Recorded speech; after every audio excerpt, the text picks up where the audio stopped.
Buenas tardes y bienvenidos a la introducción al Antiguo Testamento. La clase anterior, la semana pasada, estuvimos viendo el final de Segundo de Reyes y el principio de Primero de Reyes. A propósito, no hay que decir Segunda de Reyes y Primera de Reyes, ni Segunda de Crónicas y Primera de Crónicas, ni Segunda de Samuel y Primera de Samuel. ¿Por qué? Porque no son cartas. Si fueran cartas sí diríamos Primera, Segunda, pero son libros y por lo tanto decimos primero, segundo. Bueno, es simplemente una cosa sin importancia. Pero al final de Primero de Reyes vimos la muerte de Acab, como en aquella batalla en la que fue contra los sirios, contra todo pronóstico, y digo contra todo pronóstico porque había 400 hombres, 400 profetas que le estaban diciendo que fuera a la batalla porque sería prosperado, y solamente uno, que era Micaías, que le dijo que en esa batalla iba a caer, y eso fue lo que aconteció. Y además contra todo pronóstico, porque aunque él se disfrazó para no ser reconocido, sin embargo la flecha lanzada al azar fue a darle precisamente a él entre miles de posibilidades que había. Entonces, hay una lección que se me olvidó el otro día decir que se podía sacar de esto, de 400 diciendo una cosa y uno diciendo la contraria, es que la verdad no necesariamente está de parte de los números ni de parte de las cifras. Muchos pueden estar diciendo una cosa y ser falso, y ser mentira. Y eso es lo que estaba pasando ahí. Y uno, es decir, la minoría más exigua, puede estar diciendo algo que parece que no va a tener ninguna repercusión, y sin embargo eso que dice esa persona es precisamente donde está la verdad y donde está la razón. Y luego empezamos el segundo libro de Reyes y vimos entonces los últimos momentos de la estancia de Elías en este mundo y la sucesión de Eliseo. Eliseo va a tomar el puesto de Elías, y a partir del capítulo 2, Eliseo va a ser la figura dominante de este libro de Reyes hasta el capítulo 9. Decir que Eliseo es la figura de todo el Antiguo Testamento que Dios usa más de una forma milagrosa, de una forma sobrenatural, incluso más que al propio Moisés. Como vamos a ver en esta tarde, la sucesión de acontecimientos sobrenaturales bajo el ministerio de Eliseo se suceden uno tras otro, de tal manera que supera incluso a su propio maestro, que era Elías. Y si exceptuamos a Jesús en el Nuevo Testamento haciendo milagros, después de Jesús podríamos decir que por lo menos los que hay registrados, los que hay constatados, es Eliseo el que fue más usado por Dios en este sentido. Ahí comenzamos en el capítulo 3, vamos a leer los primeros 3 versículos. Joram, hijo de Acab, comenzó a reinar en Samaria sobre Israel el año 18 de Josafat, rey de Judá, y reinó 12 años. E hizo lo malo ante los ojos del Señor, aunque no como su padre y su madre, porque quitó las estatuas de Baal que su padre había hecho, pero se entregó a los pecados de Jeroboam, hijo de Nabat, que hizo pecar a Israel y no se apartó de ellos. Así que aquí tenemos entonces el comienzo de este hombre de Joram, que va a heredar el trono una vez que su padre Acab ha caído en batalla y una vez que su hermano mayor Ocosías se ha caído por una ventana y a consecuencia de esa caída va a morir, entonces Joram es el que va a acceder al trono de Israel. Y es durante el reinado de este rey y también de Jehú, pero sobre todo durante el reinado de Joram, que el ministerio de Eliseo se va a desarrollar. Aquí tenemos entonces cómo se describe la condición moral del reinado de este hombre. Vemos cada vez la objetividad de la escritura para caracterizar cómo es el reinado de cada uno de ellos.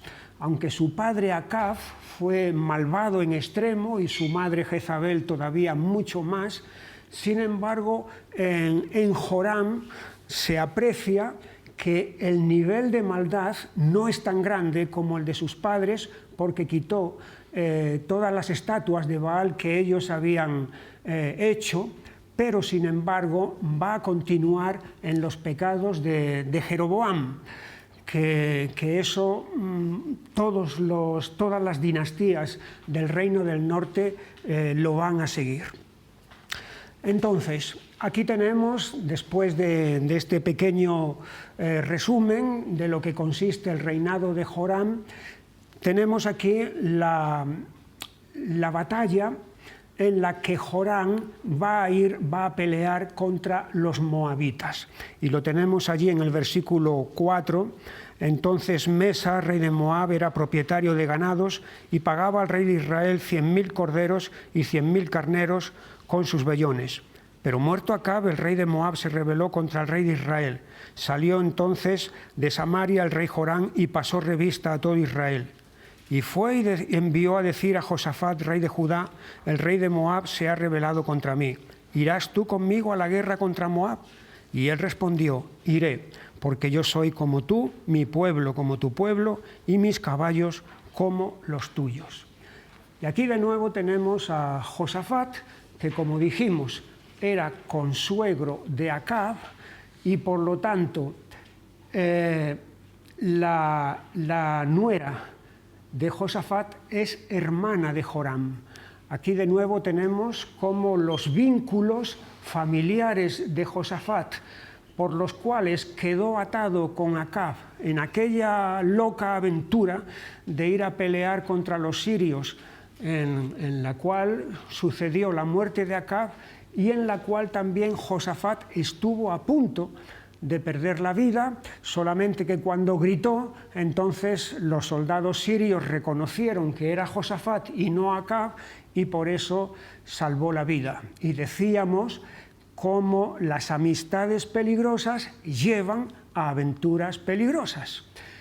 Y una vez que ha muerto Acab, entonces Josafat va a acceder a la petición de Joram de embarcarse en esta guerra, esta vez contra los moabitas.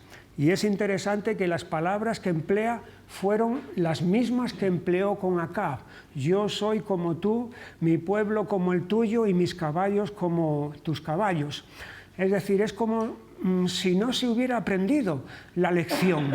Después de todo lo que ocurrió allí en el campo de batalla con los sirios, pues entonces cualquiera diría: voy a escarmentar, voy a tomar precauciones y la próxima vez que reciba una invitación envenenada, en ese sentido, no voy a hacerle caso.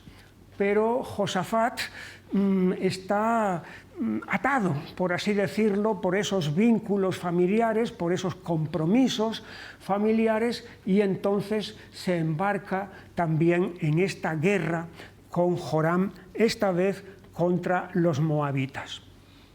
Pero aquí debió de haber un mal cálculo de lo que podía pasar.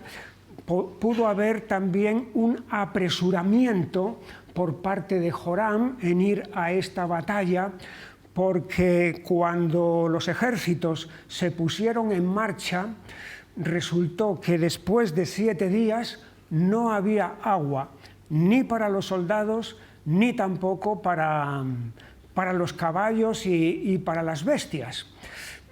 Tiene lógica que eso ocurriera porque ellos estaban caminando hacia el sur, es decir, el sur del Mar Muerto, que es una región desolada, una región que es más bien desértica. Y allí es donde ellos se dan cuenta de que van a una guerra y resulta que las circunstancias son ahora mismo apremiantes y son muy graves. Los soldados están cansados, los caballos también están agotados. ¿Cómo se va a hacer frente entonces ante ese enemigo? Y aquí vemos las dos actitudes muy diferentes que Joram y Josafat van a tener ante esta eventualidad, ante este peligro, esta amenaza que se cierne sobre ellos. La actitud de Joram es la propia que tiene un incrédulo, o mejor dicho, alguien que es creyente en ídolos. Y la tenemos allí en el versículo 10. Entonces el rey de Israel dijo: que ha llamado el Señor a estos 3 reyes para entregarlos en manos de los moabitas. Se refiere a él, a Josafat y al rey de Edom. Es decir, estamos derrotados, no hay nada que hacer.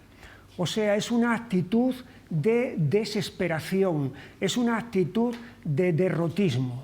Aquí tenemos como el hombre que cree en aquellos ídolos que Jeroboam estableció. Cuando llega el momento de la amenaza y del peligro, esa creencia en esos ídolos no le sirve para nada. Sin embargo, la actitud de Josafat ante esa misma amenaza, ante ese mismo peligro, es la que vemos en el versículo 11. Mas Josafat dijo: ¿no hay aquí profeta del Señor para que consultemos al Señor por medio de él? Y uno de los siervos de Israel respondió y dijo, uno de los siervos del rey de Israel respondió y dijo: aquí está Eliseo, hijo de Safat, que servía a Elías.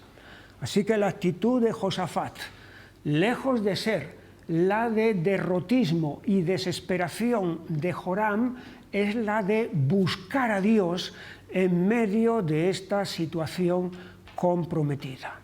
Vemos, por lo tanto, la diferencia entre alguien que es creyente en el Dios verdadero y alguien que es creyente simplemente en ídolos vanos que al final no te proveen ninguna confianza ni ninguna esperanza.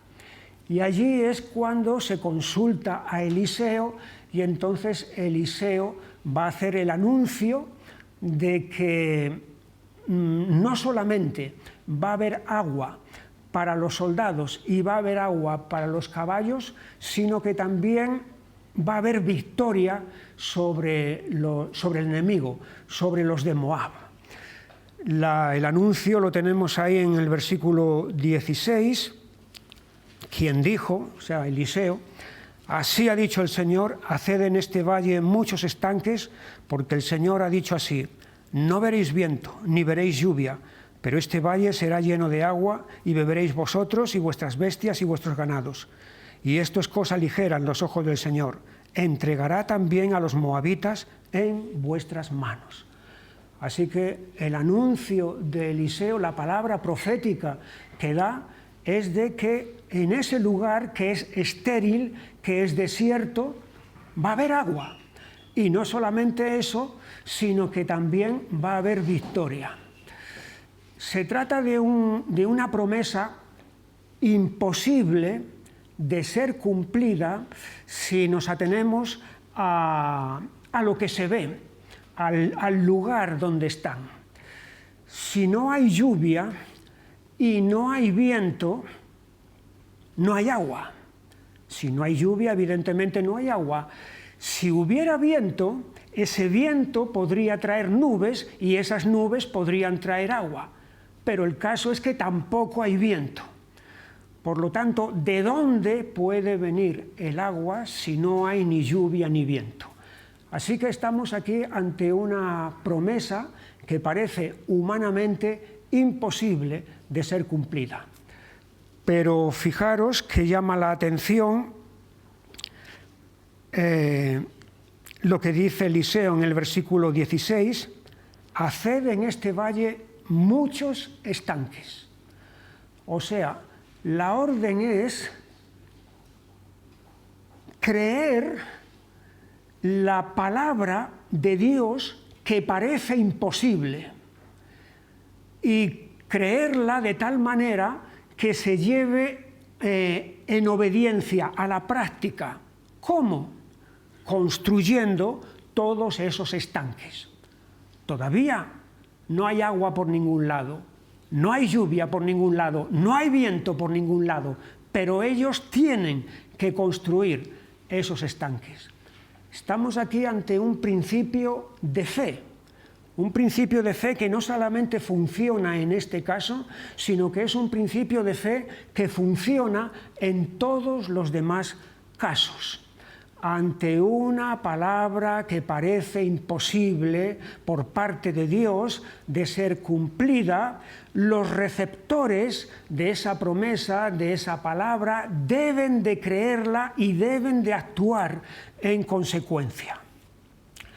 Recordemos, la viuda de Sarepta tuvo que hacerle, con la poca harina que tenía y el poco aceite que tenía, tuvo que cocerle una torta a Elías, para Elías primero, antes de ver la provisión milagrosa para ella y para su hijo. Los israelitas tuvieron que dar 7 vueltas el 7º día a Jericó antes de ver que los muros de la ciudad se derribaban. Los discípulos tuvieron que bogar mar adentro ante la orden de Jesús y echar las redes para pescar, aunque era de día, y durante la noche ellos no habían pescado nada, y es durante la noche cuando los peces suben a la superficie, pero ellos tuvieron que obedecer la palabra de Jesús, que parecía que iba a ser imposible de cumplir, para que el milagro se realizara. El mismo principio se va a aplicar cuando entremos en el capítulo 4 de este mismo libro, con la viuda que el recaudador va a venir a arrebatarle a sus hijos. Y el principio es que tienes una vasija de aceite, pues pide a tus vecinas vasijas de aceite. Y en la medida en que tú pidas esas vasijas de aceite, así esas vasijas van a ser llenas de aceite. Este es el principio de fe, que, como digo, vez tras vez se pone en funcionamiento. Es creer que la palabra de Dios, que parece imposible, es posible. Y nosotros entonces hemos de actuar en consecuencia antes de que el milagro se produzca. Y eso es efectivamente lo que va a ocurrir aquí. Un torrente de aguas inesperado viene y entonces llena todo aquel lugar desierto, de tal manera que los hombres y las bestias se sacian y se reconfortan. Y esa misma agua, que es salvación para Israel, va a ser perdición para sus enemigos. Allí lo tenemos en el versículo 21, o mejor 20, aconteció pues que por la mañana, cuando se ofrece el sacrificio, he aquí vinieron aguas por el camino de Edom y la tierra se llenó de aguas. Cuando todos los de Moab oyeron que los reyes subían a pelear contra ellos, se juntaron desde los que apenas podían ceñir armadura en adelante y se pusieron en la frontera. Cuando se levantaron por la mañana y brilló el sol sobre las aguas, vieron los de Moab desde lejos las aguas rojas como sangre y dijeron: esto es sangre de espada. Los reyes se han vuelto uno contra otro y cada uno ha dado muerte a su compañero. Ahora pues Moab al botín. Y esa ilusión en el sentido ficticia de creer que aquello era sangre cuando en realidad solamente era agua sobre la cual el sol estaba dando, les impulsó al ataque y fue cuando los de Israel reaccionaron. Los otros quedaron sorprendidos, creyeron que todos estaban muertos y resulta que estaban vivos, y ahí es donde se produjo la victoria de Israel. La misma agua que es salvación para unos es perdición para otros. El Mar Rojo que se abrió para Israel se cerró para los egipcios. La palabra de Dios predicada es para unos camino, instrumento de salvación, y para otros es instrumento de condenación y de perdición. Lo vemos allí en el libro de los Hechos, en el capítulo 13,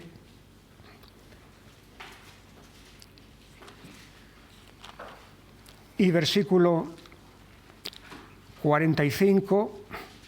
Estamos aquí con Pablo y Bernabé en Antioquía de Pisidia, están predicando la palabra, pero viendo los judíos la muchedumbre se llenaron de celos y rebatían lo que Pablo decía, contradiciendo y blasfemando. Así que esta palabra para ellos, para los judíos, era una palabra de Dios, una palabra de salvación, se va a convertir en condenación. Versículo 48. Los gentiles, oyendo esto, se regocijaban y glorificaban la palabra del Señor y creyeron todos los que estaban ordenados para vida eterna. Así que la misma palabra es para unos algo que contradicen y rebaten e incluso blasfeman, y es para otros motivo de gozo y de salvación. Es el incidente que aquí ocurrió en esta ocasión con el agua salvadora para unos y de perdición para los otros. Este mismo principio, y ya entramos ahora en el capítulo 4 del primer libro de Reyes, lo tenemos aquí con este caso de esta mujer viuda, era esposa de uno de los hijos de los profetas, es decir, de esa comunidad de seguramente gente joven que habían estado bajo el ministerio de Elías y ahora estaban bajo el ministerio de Eliseo. Una mujer de las mujeres de los hijos de los profetas clamó a Eliseo diciendo: tu siervo mi marido ha muerto y tú sabes que tu siervo era temeroso del Señor, y ha venido el acreedor para tomarnos 2 hijos míos por siervos. Ya dijimos en su momento que en la antigüedad había 3 causas principales por las cuales una persona quedaba convertida en esclavo. La primera causa es si tu madre o tu padre eran esclavos, automáticamente tú por nacimiento eras esclavo. La segunda razón, si tú eras capturado en una batalla, el ejército que te había capturado podía hacerte esclavo. Y tercera razón, si tú entrabas en dificultades económicas y no podías subsistir de ninguna manera, la salida que te quedaba era la de venderte como esclavo. Y este es el caso que estamos viendo aquí. Aquí hay una mujer viuda que no tiene absolutamente recursos más que lo de la vasija, del aceite, y evidentemente el acreedor no se va a quedar contento con que le dé una vasija de aceite a cambio de sus hijos, y por lo tanto está en una situación desesperada. Y estamos ante una necesidad inmensa con un recurso insignificante. ¿Cómo solucionar esa necesidad inmensa, tan inmensa, con ese recurso tan pequeño, tan insignificante? Y aquí es donde viene la palabra de Eliseo, que le dice que pida vasijas vacías, evidentemente, a sus vecinas, entonces, y van llenando cada una de esas vasijas hasta que acaban con todas las vasijas que las vecinas tenían, y con todas esas vasijas ahora vende el dinero, el aceite, véndelo, y con eso entonces le pagas al acreedor. Así que de nuevo vemos aquí como alguien ante una palabra que parece imposible de ser cumplida, ¿cómo vamos a poder llenar una y otra vez las vasijas con solamente una vasija llena de aceite? Pero la mujer va a comenzar ese proceso y el milagro va a acontecer. Es interesante que Dios no tiene límites, somos nosotros los que le ponemos los límites, porque cuando se acabaron las vasijas, se acabó también de multiplicarse el aceite. Si hubiera habido más vasijas, hubiera habido más multiplicación de aceite, pero la limitación del número de vasijas limitó también la reproducción, por así decirlo, del aceite. Después de este acontecimiento sobrenatural, viene el otro acontecimiento que tiene que ver también con otra mujer.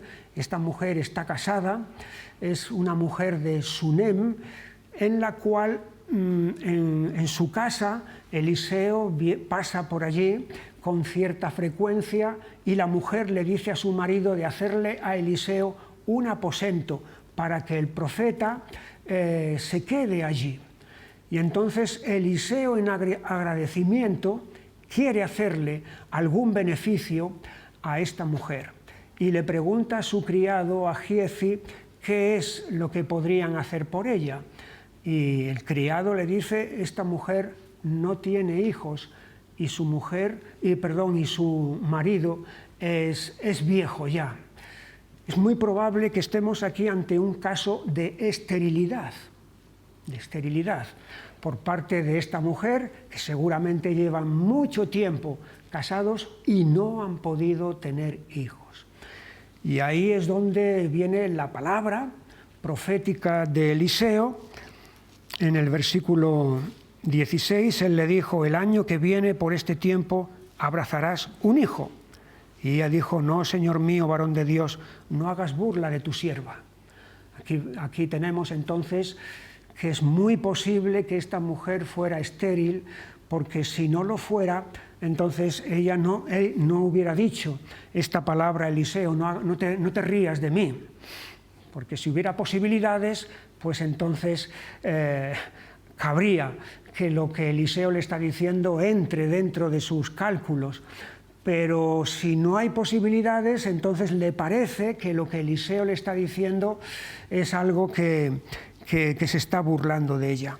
Pero efectivamente ahí tenemos el cumplimiento de esta palabra. Entonces, si esta mujer va a concebir y va a tener un hijo.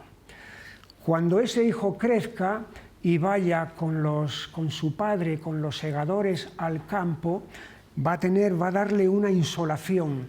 Como motivo de esa insolación, este niño va a morir. Y entonces es cuando la mujer viene al profeta para suplicarle y para decirle aquello en el versículo 27, luego que llegó a donde estaba el varón de Dios en el monte, se asió de sus pies y se acercó Giezi para quitarla, pero el varón de Dios le dijo: déjala, porque su alma está en amargura y el Señor me ha encubierto el motivo y no me lo ha revelado. Y ella dijo: ¿pedí yo hijo a mi Señor? ¿No dije yo que no te burlaras de mí? Y ahí es donde Eliseo va a intervenir por medio de su criado, por medio de Giezi. Lo va a enviar, le va a dar su báculo, el báculo de Eliseo, para que este criado entonces lo ponga sobre el muchacho. El criado va a hacer eso, pero allí no ocurre nada.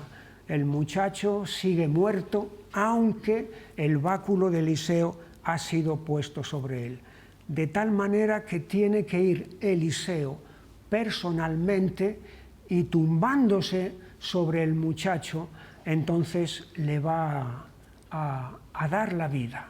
Estamos ante el segundo caso de resurrección registrado en el Antiguo Testamento. El primero fue mediante Elías en un acontecimiento similar con la viuda de Sarepta y su hijo, que Elías lo va a resucitar, y aquí tenemos entonces a Eliseo también resucitando a este muchacho. Llama la atención el hecho de que Giezi, con el báculo de Eliseo, no pasa nada.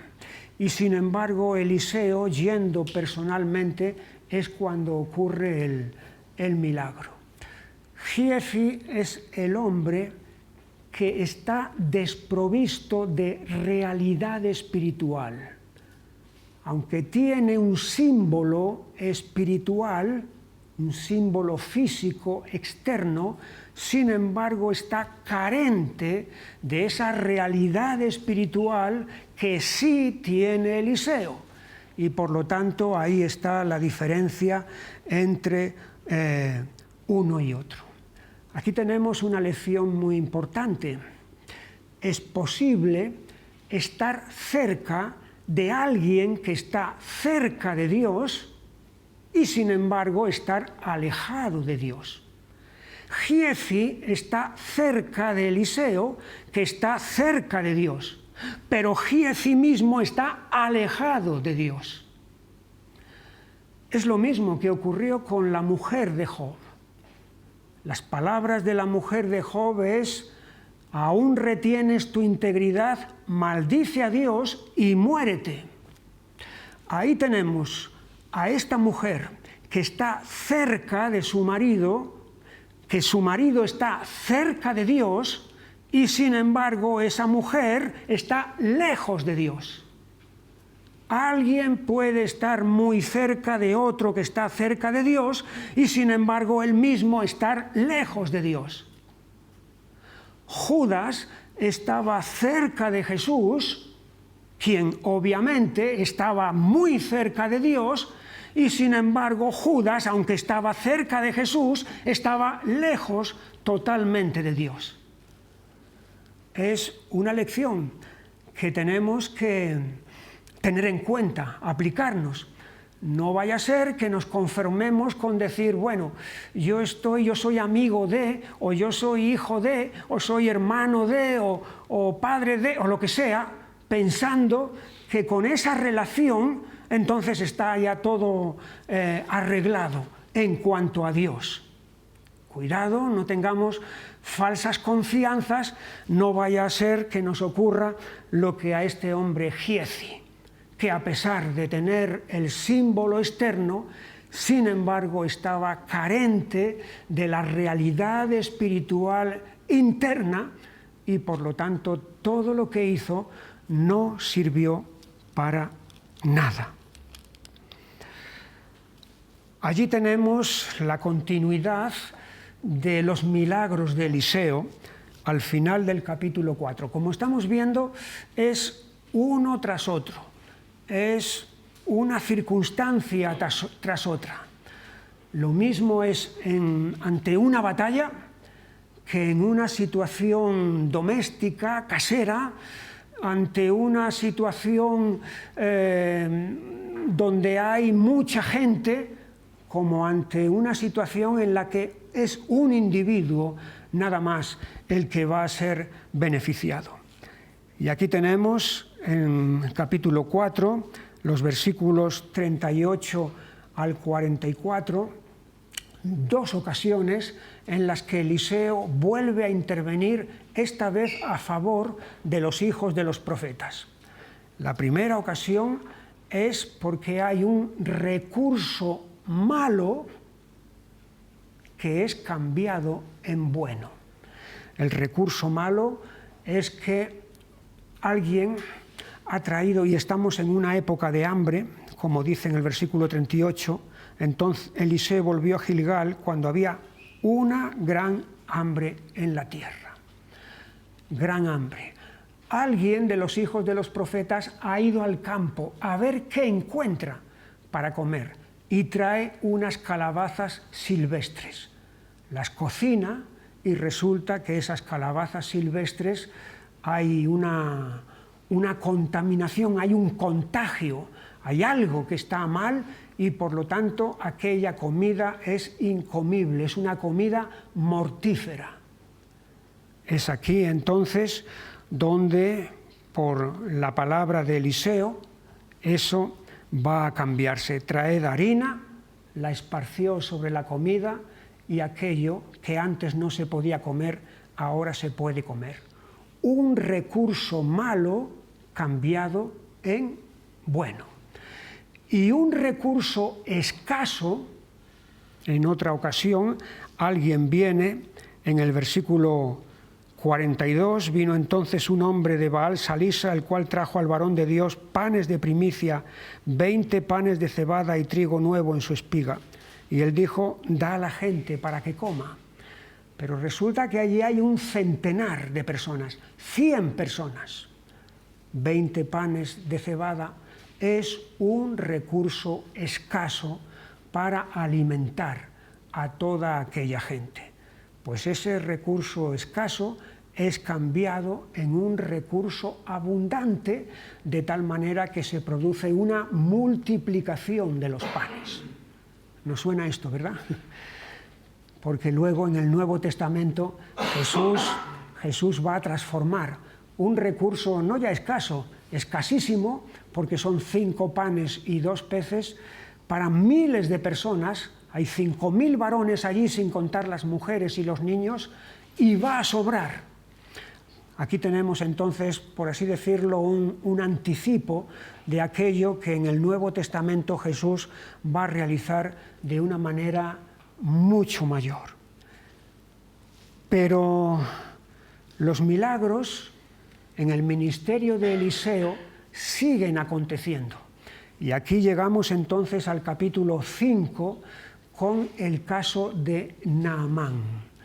Naamán es un general del ejército sirio. Los sirios son los enemigos en este momento de Israel, de la misma manera que los filisteos fueron los enemigos de Israel durante el período de jueces y también durante Saúl e incluso David. Pues ahora son los sirios los enemigos de Israel. Y lo último que alguien pensaría es que Eliseo, o mejor dicho, Dios, a través de Eliseo, va a efectuar un milagro que beneficie a un sirio. Y lo último que uno pensaría es que Dios va a efectuar por medio de Eliseo un milagro que beneficie a un general del ejército sirio. Así que estamos ante un caso impensable. Sin embargo, eso es precisamente lo que va a ocurrir. Estamos ante un pagano y ante un enemigo declarado de Israel, y sin embargo es hacia ese pagano y hacia ese enemigo de Israel hacia el cual se va a ejercer este milagro de sanidad de la lepra. Es el único caso de leproso sanado milagrosamente en el Antiguo Testamento. Tenemos que esperar al Nuevo Testamento, a los Evangelios, donde Jesús va a efectuar los milagros de sanidad a los leprosos. Pero en el Antiguo Testamento solamente tenemos este caso. Aquí tenemos los logros que este hombre, Naamán, tenía, un hombre que es general del ejército del rey de Siria, era varón grande delante de su Señor y lo tenía en alta estima porque por medio de él había dado el Señor salvación a Siria. Aquí tenemos entonces cómo Dios actúa no solamente en Israel, sino que actúa, también es soberano para actuar en cualquier nación que a él le plazca. Es decir, a pesar de sus logros, a pesar de su grandeza, Naamán tiene una necesidad vital, y esa necesidad vital está en su cuerpo y es la lepra.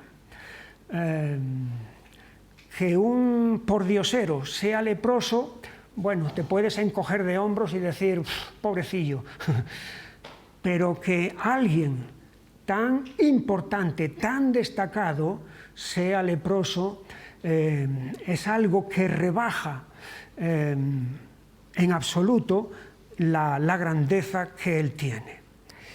Y ahí es donde, sabiendo que el profeta de Dios, Eliseo, está allí en Israel, es cuando el rey de Siria va a enviar a Naamán para que se encuentre con Eliseo. Naamán tiene sus propias ideas acerca de cómo tienen que hacerse las cosas. Y las ideas que tienen es que el profeta va a venir, le va a tocar, le va a imponer las manos y entonces se va a efectuar el milagro. Pero el profeta ni siquiera se entrevista con él, ni siquiera se aviene a presentarse ante él. ¿Cómo es posible, yo, que soy un gran general, que este hombre no venga en persona, sino que me envíe un mensajero? Eso ya es algo que le choca enormemente. Pero todavía lo que le choca aún más es el método que Eliseo le va a decir que efectúe, y es que se bañe en el río Jordán 7 veces y entonces será cuando él quede sano de su lepra. De nuevo tenemos aquí otra vez ese principio de fe que hemos dicho antes, que en tantos casos se cumple, por el cual una palabra que parece imposible de ser cumplida, la sanidad de la lepra, Naamán tiene que creer que esa palabra es posible y obedecer al método que Eliseo le está diciendo, y es que se bañe en el río Jordán 7 veces. Y aquí es donde surge el orgullo nacionalista de Naamán, porque en Siria hay ríos mejores y más grandes. El Jordán es un riachuelo en comparación con los ríos de su tierra. Hasta aquí he venido yo para que se me mande esto de zambullirme 7 veces en este río. Y el hombre ya se da la vuelta para volverse a su tierra. Ya han sido demasiadas contradicciones al plan premeditado que él tenía de cómo tienen que hacerse las cosas.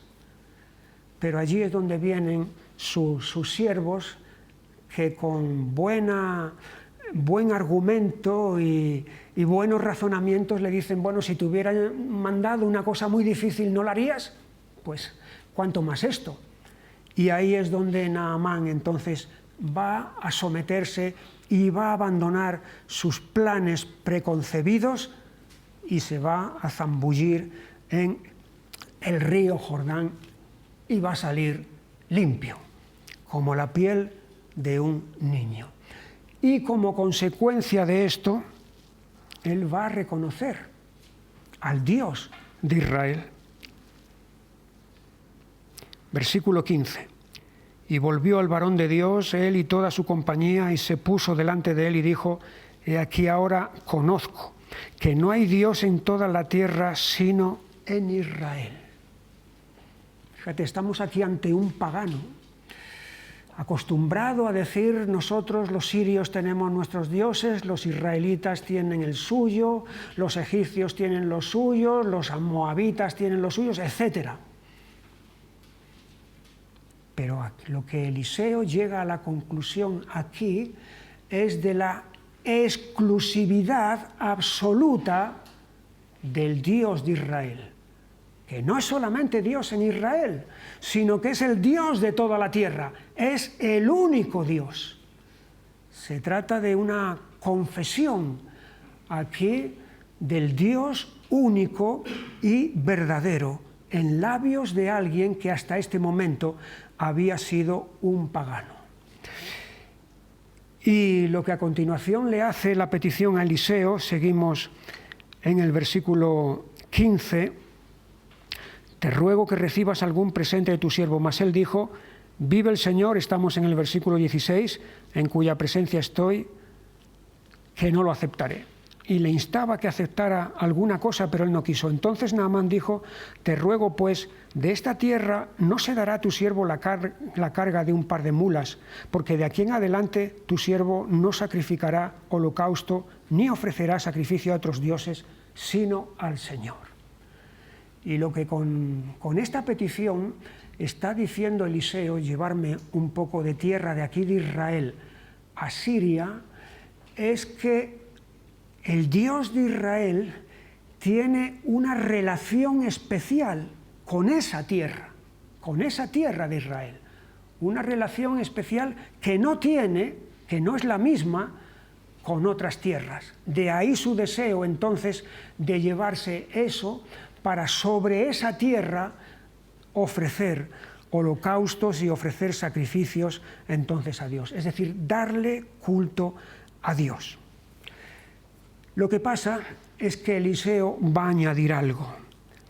Versículo 18.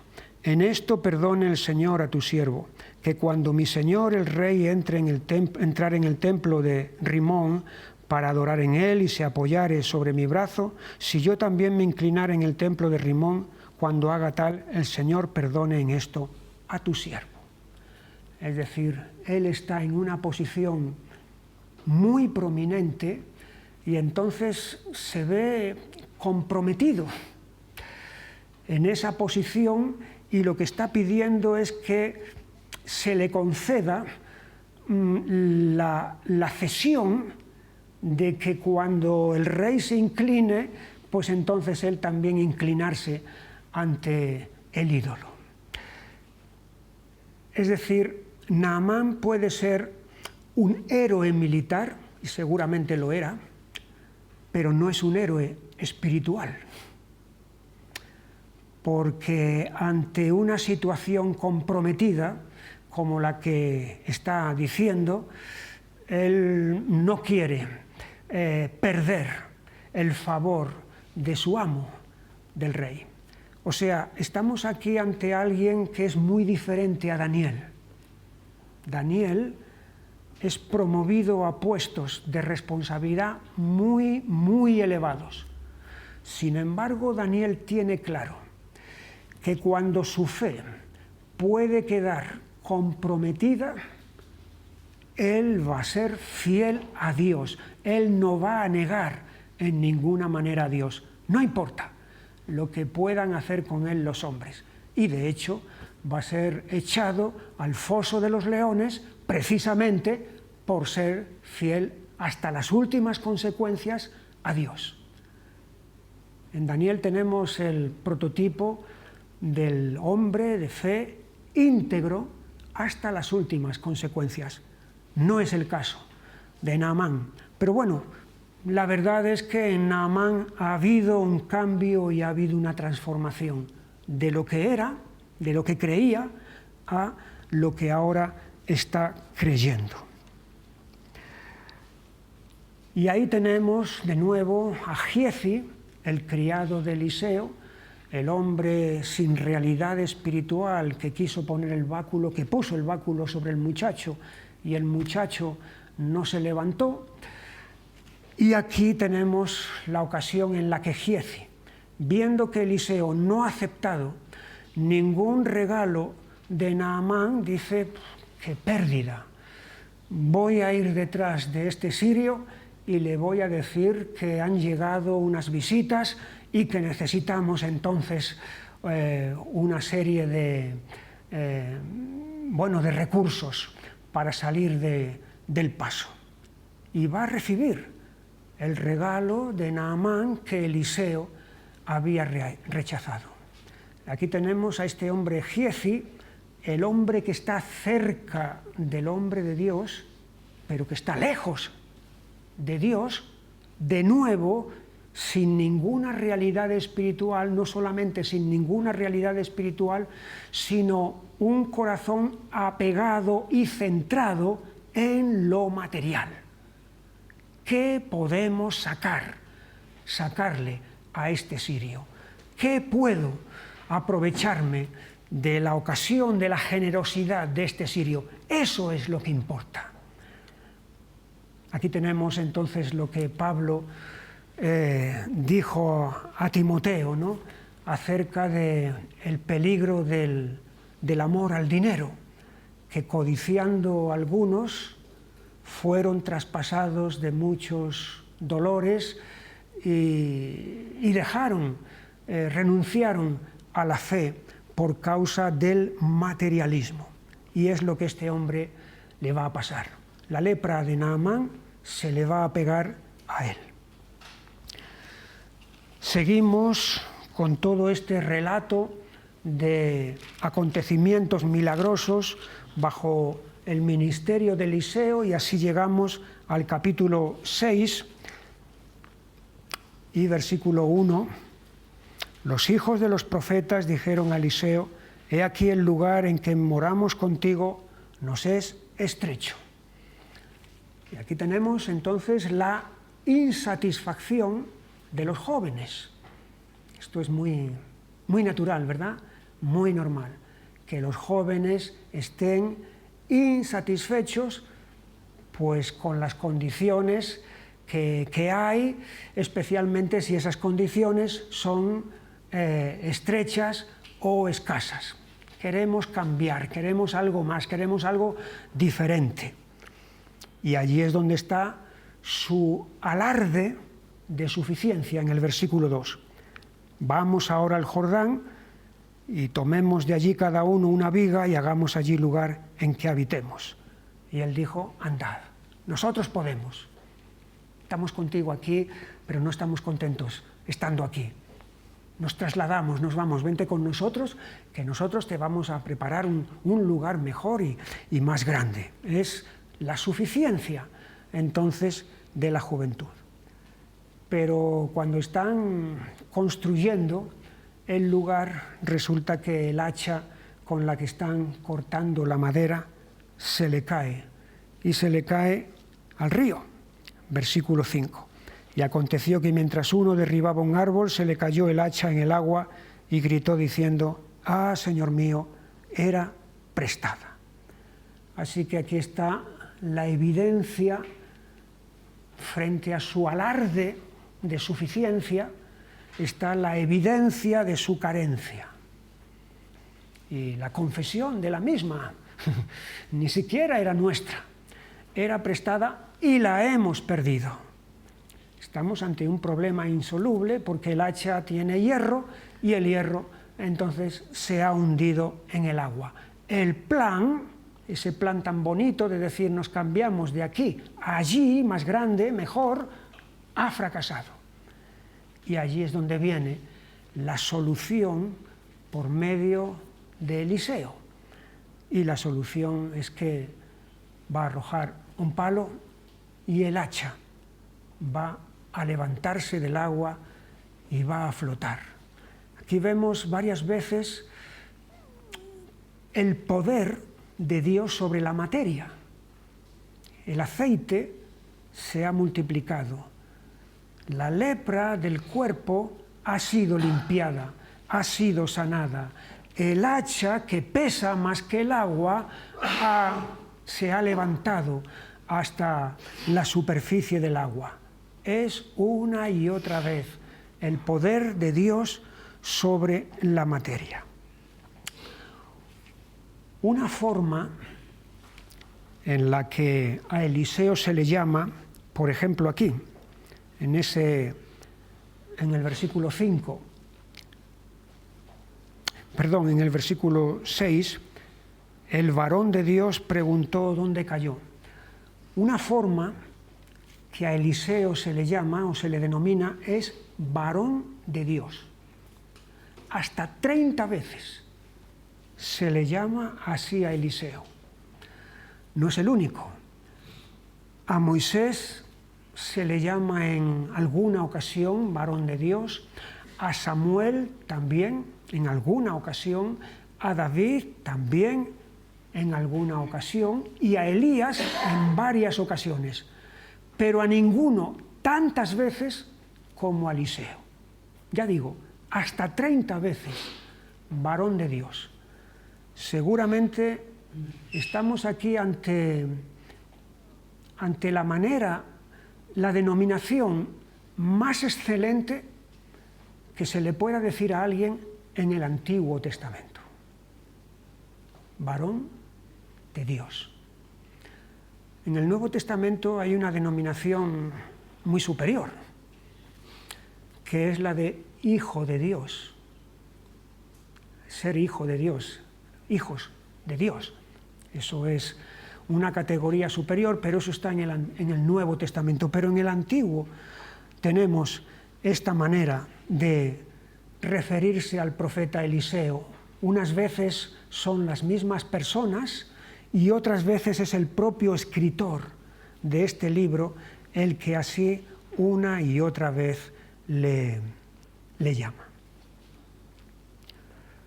Seguimos con la serie de acontecimientos milagrosos bajo el ministerio de Eliseo. Parece que esto es interminable, ¿verdad? No para. Uno tras otro, tras otro, tras otro. Y allí llegamos entonces, en este capítulo 6, en el versículo 8, tenía el rey de Siria guerra contra Israel. ¿Ves? Son los sirios los enemigos declarados de Israel. Y consultando con sus siervos dijo, en tal y tal lugar estará mi campamento. Y el varón de Dios envió a decir al rey de Israel, mira que no pases por tal lugar, porque los sirios van allí. Y aquí tenemos entonces cómo ante la amenaza del ejército sirio va a haber una salvación preventiva de esa amenaza. Y la salvación preventiva consiste en que antes de que la batalla acontezca, el varón de Dios, Eliseo, ha avisado al rey de Israel diciendo, no vayas a tal o cual lugar porque allí están los sirios. Un conocimiento sin estar en el sitio, un conocimiento a distancia de lo que está ocurriendo. Es algo que luego vemos a Jesús también en los evangelios, teniendo conocimiento a distancia de lo que va a pasar. A Pedro le dice, vete al mar y echa la red, y allí, el primer pez que cojas, sácale la moneda y pagas. Jesús está teniendo conocimiento del pez que a distancia que Pedro va a pescar entonces para sacar la moneda que es necesaria para pagar el pago del impuesto. Así que aquí tenemos la salvación de la amenaza. Y cuando el rey de Siria se da cuenta de que sus planes están siendo cada vez conocidos por alguien, él piensa que tiene un espía dentro de su gente de confianza. Pero alguien le dice, no, es que el profeta de Israel sabe lo que tú piensas y lo declara al rey de Israel. Y entonces es cuando el rey de Siria manda un ejército para prender a Eliseo, y así llegan en el versículo 15, se levantó de mañana y salió el que servía al varón de Dios, y aquí el ejército que tenía sitiada la ciudad con gente de a caballo y carros. Entonces su criado le dijo, señor mío, ¿qué haremos? Él le dijo, no tengas miedo, porque más son los que están con nosotros que los que están con ellos. Y oró Eliseo y dijo, te ruego, Señor, que abra sus ojos para que vea. Entonces el Señor abrió los ojos del criado y miró, y he aquí que el monte estaba lleno de gente de a caballo y de carros de fuego alrededor de Eliseo. Aquí tenemos a uno que ve solamente lo que se ve, el criado, y a otro, Eliseo, que ve lo que no se ve. El criado no ve más que lo que se ve, el ejército sirio. Eliseo ve lo que no se ve, el ejército celestial que les rodea y les protege de todo eso. El apóstol Pablo dijo en 2 de Corintios capítulo 4 y versículo 8, no mirando nosotros las cosas que se ven, sino las que no se ven. Porque las cosas que se ven son temporales, pero las cosas que no se ven son eternas. Y el autor de la carta a los Hebreos en el capítulo 11 dice de Moisés que se sostuvo como viendo al invisible. Así que hay gente que solamente ve lo que se ve y hay otros que ven lo que no se ve. Y este es el caso aquí. Finalmente, ese ejército sirio que ha venido a capturar a un hombre es capturado por ese hombre, por Eliseo. Quedan ciegos todos ellos. Eliseo los conduce hasta Samaria, la capital de Israel. Allí le ora a Dios para que les devuelva la vista y cuando los sirios recobran la vista, resulta que están en la capital de Israel. Y ante la pregunta del rey, ¿y ahora qué hacemos con estos?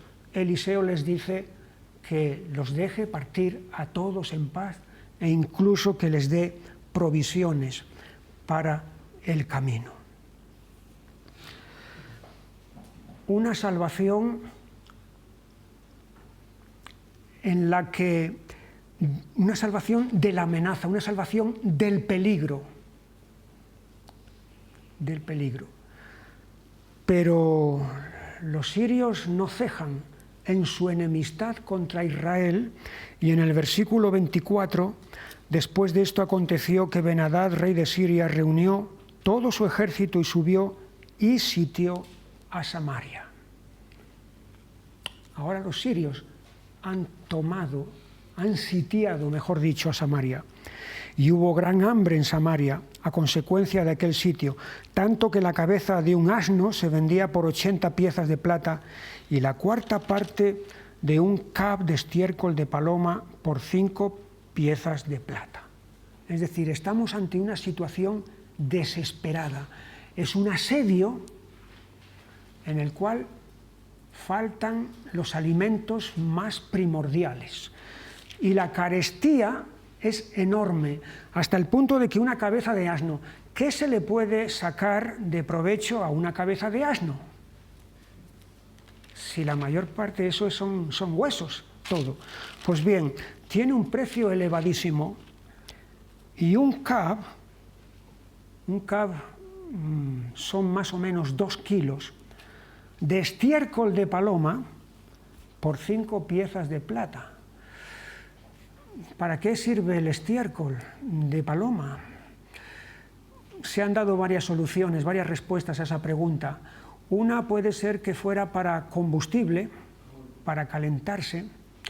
Otra puede ser que en ese estiércol hubiera algunos granos de trigo o de centeno o de maíz o algo y por lo tanto poder sacar de ese estiércol algo para comer. Lo cierto es que esta indicación, esta circunstancia nos habla de una situación desesperada que todavía la vemos aún más agravada con lo que a continuación dice en el versículo 26. Y pasando el rey de Israel por el muro, una mujer le gritó y dijo: «Salva, rey, señor mío». Y él le dijo: «Si no salva el Señor, ¿de dónde te puedo salvar yo? ¿Del granero o del lagar?». Y dijo el rey: «¿Qué tienes?». Ella respondió: «Esta mujer me dijo: da acá a tu hijo, y comámoslo hoy, y mañana comeremos el mío». Cocimos pues a mi hijo y lo comimos. El día siguiente yo le dije: da acá a tu hijo y comámoslo. Mas ella ha escondido a su hijo. O sea, la situación es tan desesperada de que madres se están comiendo a sus hijos. Es algo que luego en el asedio de Jerusalén bajo los babilonios va a acontecer, como Jeremías relata en el libro de Lamentaciones. Esta es la situación. Eliseo anteriormente ha salvado a Israel de la amenaza, del peligro, pero ahora están bajo el peligro. Y bajo este peligro es donde viene la palabra de Eliseo. Capítulo 7 y versículo 1. Dijo entonces Eliseo: oíd palabra del Señor, así dijo el Señor, mañana a estas horas valdrá el seah de flor de harina 1 siclo y 2 seas de cebada 1 siclo a la puerta de Samaria.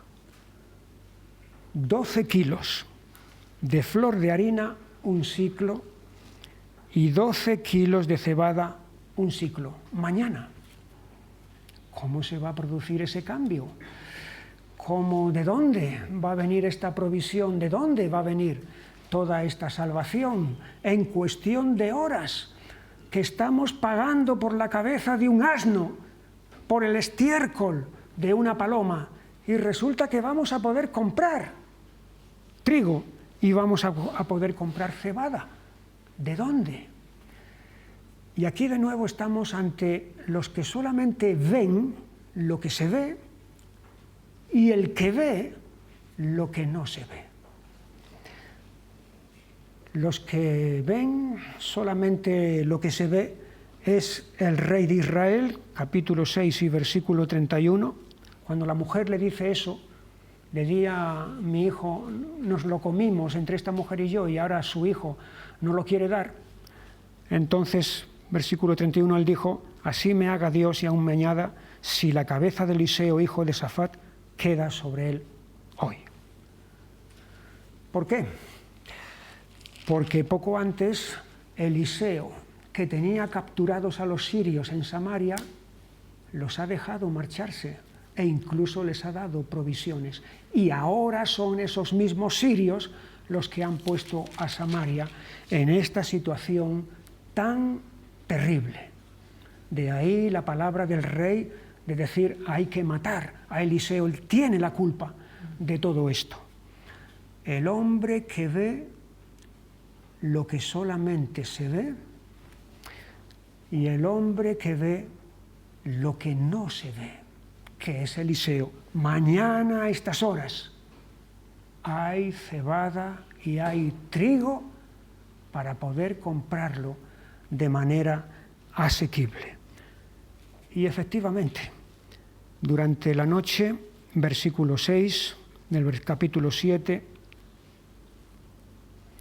porque el Señor había hecho que en el campamento de los sirios se oyese estruendo de carros, ruido de caballos y estrépito de gran ejército, y se dijeron unos a otros: he aquí, el rey de Israel ha tomado a sueldo contra nosotros a los reyes de los heteos y a los reyes de los egipcios para que vengan contra nosotros. Y así se levantaron y huyeron al anochecer, y abandonando sus tiendas, sus caballos, sus asnos y el campamento como estaba, y habían huido para salvar sus vidas. Y evidentemente, dejando allí el campamento, dejaron también sus provisiones entonces que estuvieron para los habitantes de Samaria disponibles, de tal manera que la palabra de Eliseo se cumple. La palabra del profeta de Dios. Estamos llegando ya al final de la clase y también al final del ministerio sobrenatural de Eliseo. Pero vamos a ir terminando con una escena en el capítulo 8. Después de esta liberación sobrenatural, después de esta salvación de Samaria, todo indicaría que debería de haber un cambio espiritual en la gente, en el rey Joram. Él ha sido testigo de la liberación milagrosa de Samaria. Por lo tanto, esto tendría que suponer en él un cambio. Pero sin embargo llegamos al capítulo 8 y versículo 4. Y había el rey hablado con Giezi, criado del varón de Dios, diciéndole: te ruego que me cuentes todas las maravillas que ha hecho Eliseo. O sea, todo lo que hay en este hombre Joram es un deseo, una curiosidad por conocer detalles sobre milagros. Todo eso es muy llamativo, ¿verdad? Todo eso es muy, bueno, a cualquiera le gusta escuchar relatos portentosos, milagrosos, etc. Pero no pasa de ahí la cosa. Se trata de una curiosidad carnal sobre informarse sobre acontecimientos milagrosos. No hay ningún cambio interior real, ninguna conversión, ningún arrepentimiento. Los caminos de este hombre Joram, caminos de Jeroboam, van a seguir intactos, a pesar de la gran liberación que él ha visto en la capital de su reino. Y ahora, dándole la vuelta a esto, de manera mágica, tenemos aquí un resumen de los milagros por medio de Eliseo en el segundo libro de Reyes. Ante la derrota con Moab, victoria. No hay agua. Allí viene el agua donde no se podía esperar. Y ese agua es salvación para ellos y perdición para los enemigos. Ante la amenaza ha llegado el acreedor para arrebatarme a mis hijos. Provisión. Ante la esterilidad de la tsunamita, vida, concepción. Va a tener y tendrá un hijo. Ante la muerte de ese hijo, resurrección. Ante el contagio de la comida, de las calabazas silvestres, purificación, se puede comer. Ante la carencia de los panes, abundancia, sobran comida ahora. Ante la enfermedad de Naamán, sanidad. Ante la imposibilidad, el hacha se ha hundido en el río y se ha perdido, solución. Ante el peligro, el rey de Siria su campamento lo pone aquí, allá y allá y allá, preservación ante el peligro. Y bajo el peligro, el asedio de Samaria, situación desesperada, salvación. Es el ministerio de Eliseo. Falta uno, que es el que efectuó cuando los de Jericó le dijeron: las aguas estas son amargas y no se pueden beber, y entonces él trajo sal y echó en las aguas, y las aguas quedaron potables desde aquel momento. Pero podíamos meterlo dentro de esto también, el contagio, que estaban las aguas contaminadas y quedan purificadas por medio de la sal. Así que esto sería el resumen del ministerio de este hombre de Dios. Vamos a verlo todavía en alguna ocasión más, pero vamos a decir que estos capítulos que hemos estado viendo aquí, desde el capítulo 3 hasta el capítulo 7, son los que cubren la mayor parte de su ministerio.